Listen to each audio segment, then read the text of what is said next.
Всем привет! С вами Антон Больших и мастерская Антоха Гараж. И сегодня у нас техническое видео. Мы будем ремонтировать редуктор от мотоцикла BMW R1200 GS 2012 года, который мне прислали из города Ростов-на-Дону.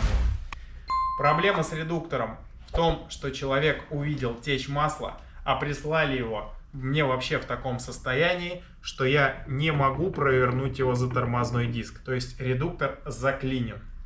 В этом видео я расскажу и покажу, как правильно разбирается и собирается редуктор, а также вместе с вами его попробую отремонтировать, если, конечно, он подлежит ремонту и это целесообразно.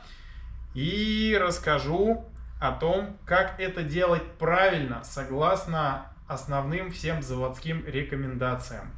Потому что, к сожалению, в топе ютуба видео, как дешево это сделать и, так скажем, по бомжу. Но я не разделяю такие технологии и стараюсь все делать ближе к заводу-изготовителю.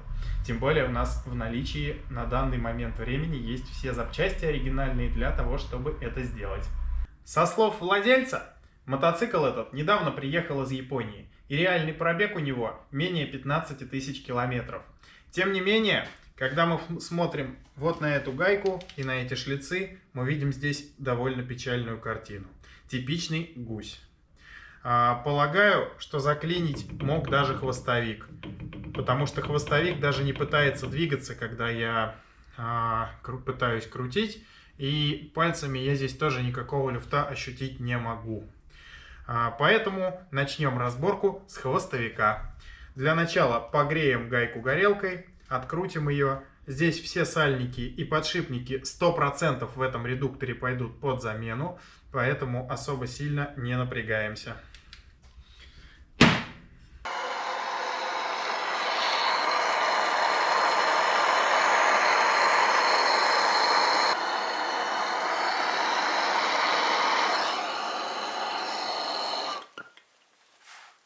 Достаточно, 100 градусов есть. Для того, чтобы отошел фиксатор, нам этого точно хватит. Откручиваем гайку.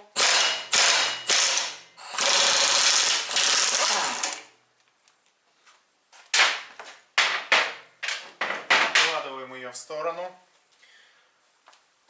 Далее наша задача открутить корончатую гайку, вот эту большую алюминиевую. Здесь у нас алюминий практически не нагрет, но нам это и не требуется. Для этого у нас есть специальный инструмент от BMW, который выглядит вот так. Съемник корончатой гайки.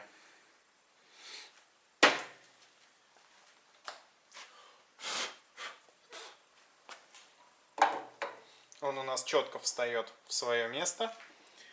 И можно начинать.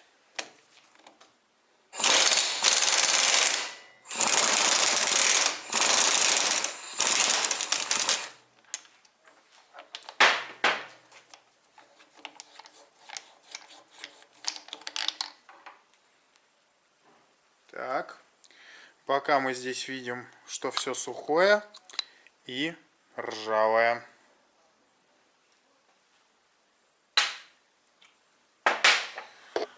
Продолжаем разговор. Пытаемся от руки снять вот эту вот проставочку. У нас это получается. Значит, проставочка, по которой работает сальник. Я опять забыл, как BMW ее называет в оригинале, только она тепленькая. У нас вся гнилая. Вот это вот рабочая поверхность сальника. Вот эта деталь требует замены. Сальник здесь работать не будет. У меня есть большой вопрос, потому что по логике должна была быть течь. А было ли в нем масло? Интересно. Ну, собственно, продолжаем разборку. Сейчас мы это узнаем. По-прежнему я не могу ничего вручную провернуть. Далее вот сюда нам надо накрутить приспособление для снятия хвостовика. Оно у нас самодельное.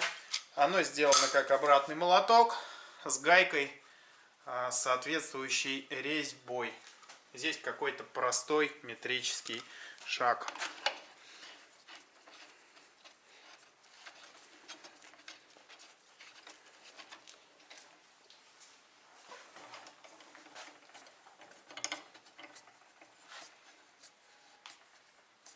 Изготавливаем съемник.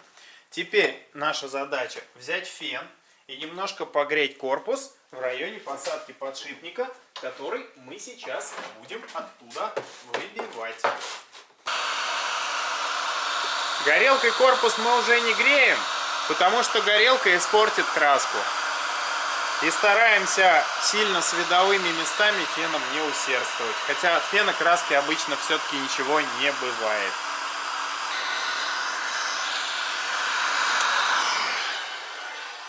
Итак, после того, как мы прогрели более-менее корпус редуктора, температура здесь не очень высокая, я спокойно могу держать его рукой, но он такой явно тепленький. Поставили фен на продувку. Можем удалять хвостовик.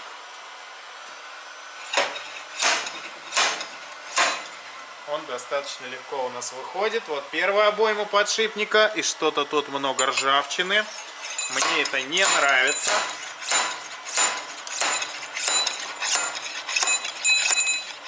Не спешим, чтобы не растерять все шарики, хотя я думаю, хуже ему уже не станет.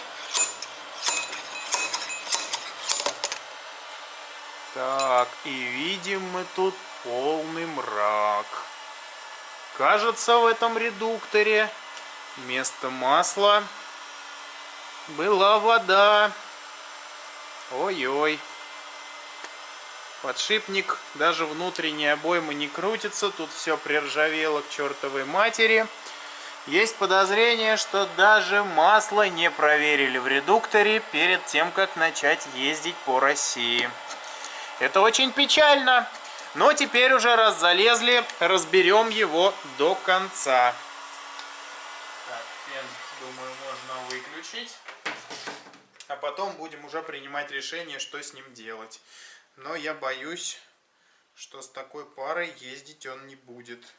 Потому что на паре есть явная, очень серьезная выработка, а вот эта часть вообще работает. Ну нет, подшипник можно перепрессовать. Очень печально.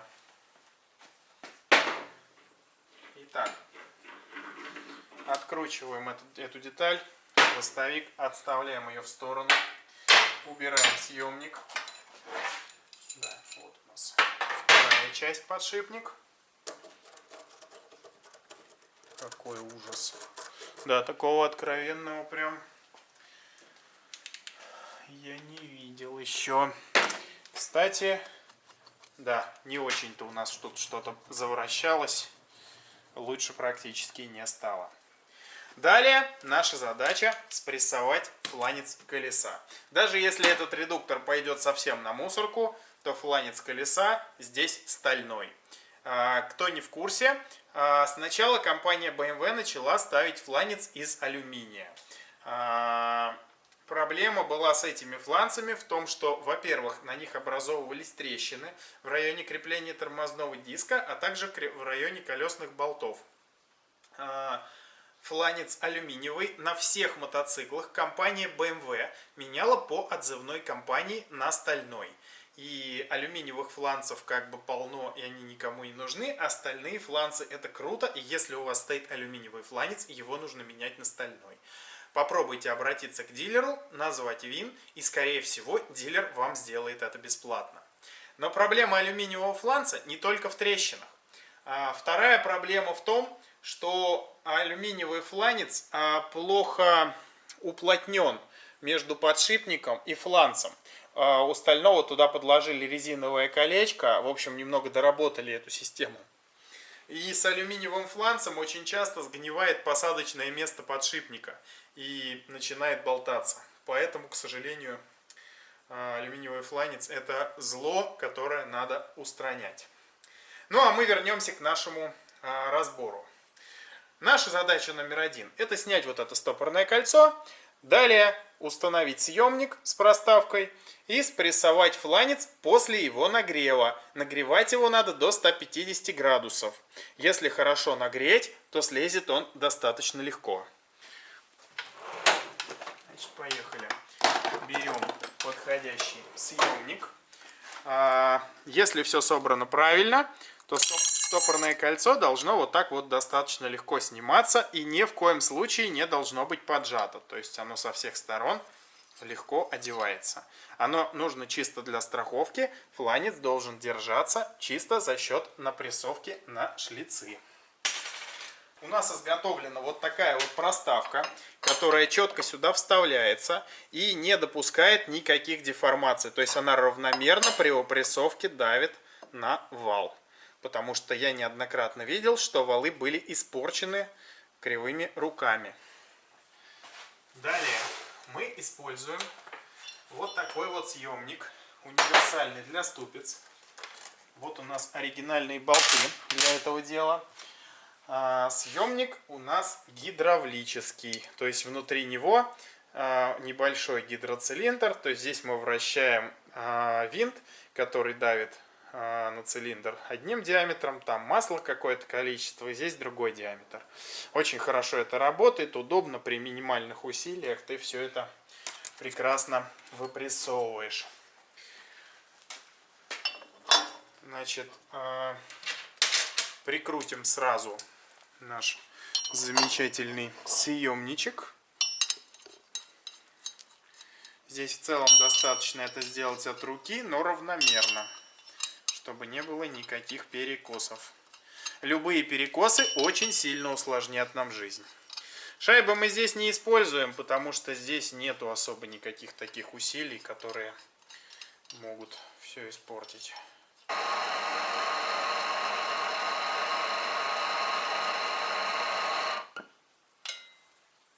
Итак, я произвел нагрев фланца и начинаю спрессовывать его.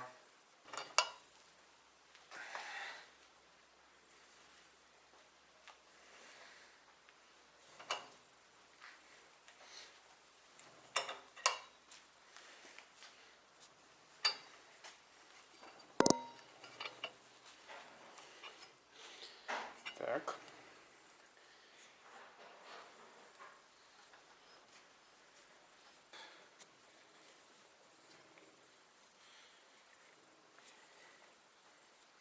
Все, пошло уже легко. Фланец спрессован. Удаляем съемник. Нет, пусть лучше немного остынет.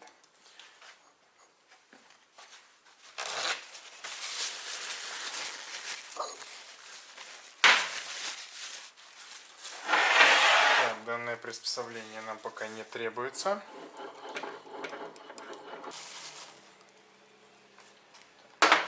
Пусть остывает. Самое интересное, что судя по тормозному диску, я в общем-то верю в пробег озвученный. То есть мотоцикл реально был почти новый, и редуктор был очень сильно живой, но похоже, что не обслуживали его.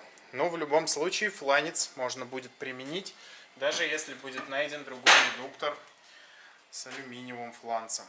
Теперь есть наконец возможность снять датчик АБС. Берем 25-й торкс, откручиваем.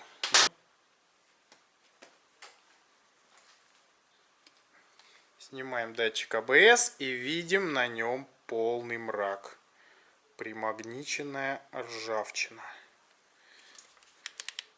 Жесть, как она есть. Это очень печально. Если вы снимаете датчик АБС, всегда обращайте внимание на вот это вот колечко.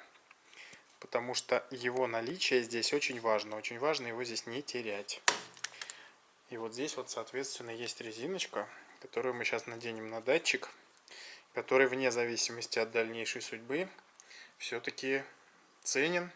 Они выходят иногда из строя, и это тоже останется с мотоциклом. Фланец еще у нас тепленький, но уже нормально.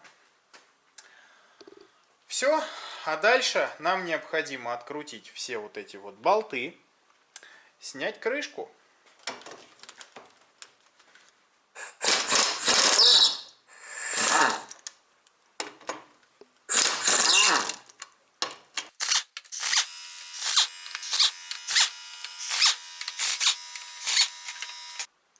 Итак, от руки крышка не идет. Как сделать так, чтобы снять ее без повреждений?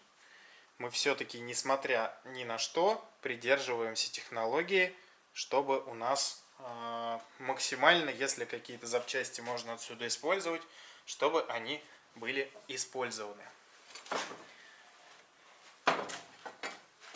Я сделаю вот такую вот манипуляцию. У нас тут такое нехитрое приспособление.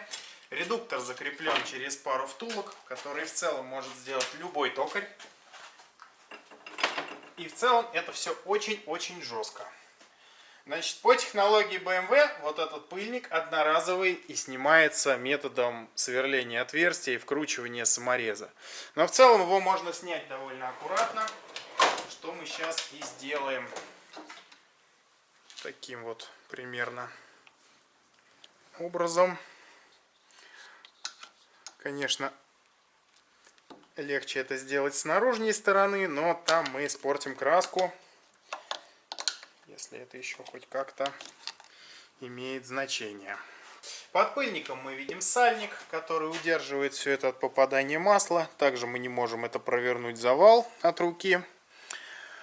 Для того, чтобы извлечь крышку вместе с валом без повреждений, мы берем все то же самое наше приспособление, которое мы использовали для выпрессовки, вставляем с этой стороны. Многие просто начинают лупить вот сюда молотками и портят посадочное место, портят посадку подшипника. Здесь игольчатый подшипник работает прямо по вот этому вот валу. А еще я видел ситуации, когда кто-то умудряется каким-то образом откалывать кусочки зубьев от вот этой вот большой шестеренки. Как они умудряются это делать, я не знаю. Далее мы берем киянку и вот такими вот ударами, не очень сильными, мы аккуратненько, вот у нас пошло движение, регулировочные кольца начали выпадать.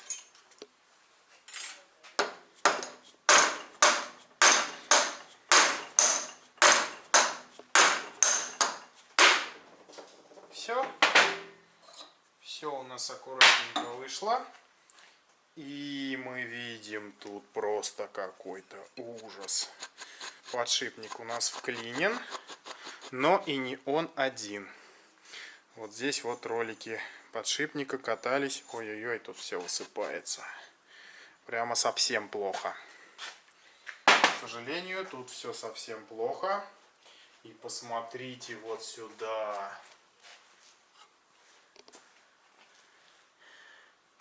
В общем, вскрытие показало, что пациент умер не от вскрытия. Прям вот совсем. Наверное, на этом мы разборку нашу относительно корпуса завершим. А вот эту шестерню я, пожалуй, выпрессую из подшипника.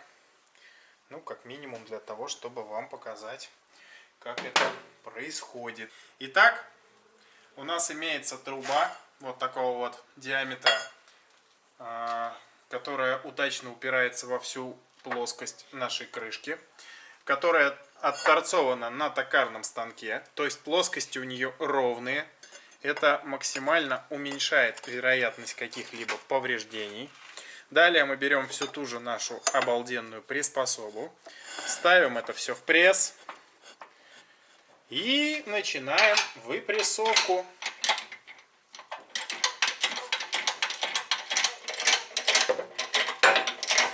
Все у нас идет легко и непринужденно. Усилия вот можно наблюдать около 1 тонны, даже меньше. Никакой ржавчины здесь нет, с остальным фланцем здесь все было очень хорошо. Так. Нужно это дело немного придержать, потому что сейчас это дело будет пытаться упасть.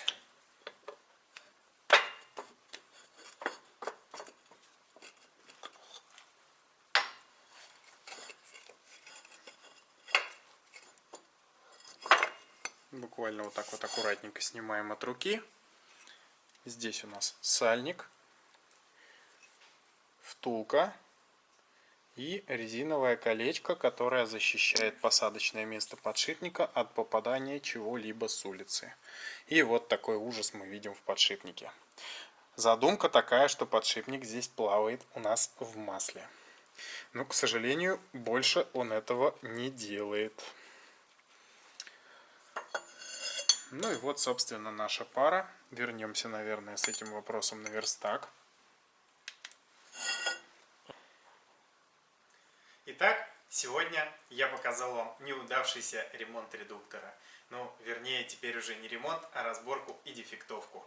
К сожалению, этот редуктор умер, и по-хорошему восстановлению он не подлежит.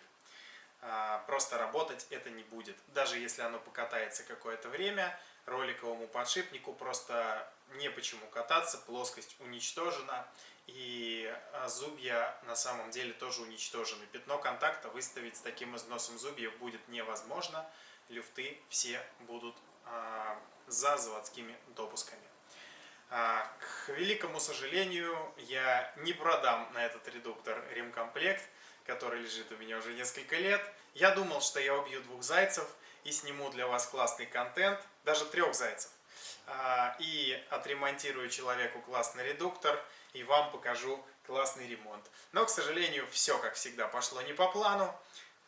Соответственно, могу высказать лишь одну мораль. Обслуживайте свою технику. Я еще задам клиенту вопросик, но у меня есть одно подозрение, что он купил мотоцикл из Японии и даже не менял масло в редукторе и не проверял там его наличие. Собственно, его особо никак не проверишь, не слив. Туда оно просто заливается по номиналу, там 180 мл, если не ошибаюсь, и все. Перед тем, как начать ездить на мотоцикле, который вы купили, его обязательно нужно хотя бы банально обслужить. И тем более, если он приехал из Японии. Там же очень агрессивный климат, может быть что угодно. Он мог быть утоплен. Ну, самые-самые разные варианты. В общем, обслуживайте технику и не забивайте, потому что экономия вообще какого-то там незначительного времени, она может стоить вам очень много денег. В общем, как я люблю говорить, думайте головой. А с вами был Антон Больших и мастерская Антоха Гараж. Не забудь подписаться и поставить лайк. Если вам нравится то, что я делаю, вы можете поддержать мой канал по ссылочке в описании или в закрепленном комментарии. Всем пока!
Я думаю, ее наличие в кадре